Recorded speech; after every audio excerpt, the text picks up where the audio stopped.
Gure inguruko komunikabideak ekin eta ekin jarraitzen dute, azpimarratzen krisialdetik ateratzeari garela, edo ekonomia realaren egoera gero eta hobeago dela, eta holan espektatiba faltsuak sortarazten gure inguruan.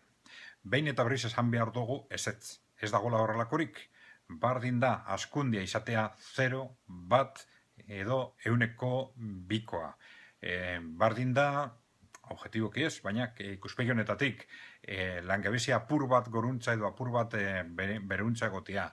Ez dugu astu behar, krisialdi finantziero baten gagozala. Jakiteko krisialdi horretatik ateratzen ari garen ala ez, egoera, sektore finantzieroaren egoera aztertu behar dugu.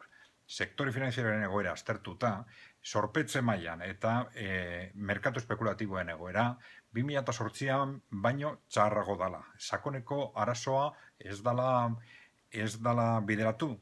Eta hori kontrastatzeko modu diferenteak dagoz, baina errazena, zuzenena eta denentza sinesgarriena interestasak dire.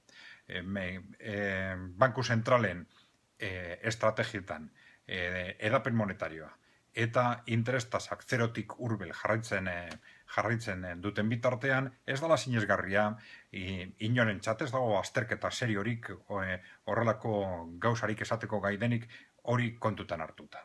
Hau da, Banku Zentralen politika horiek dute, krisialdiak oso gorrak direnean. Interestasak horan mantentzen diren bitartean, denok dakigu zer esan nahi dabe. Eta besterik esaten duenean, edo ez da konturatzen neun gagozen, edo gezurretan ari da.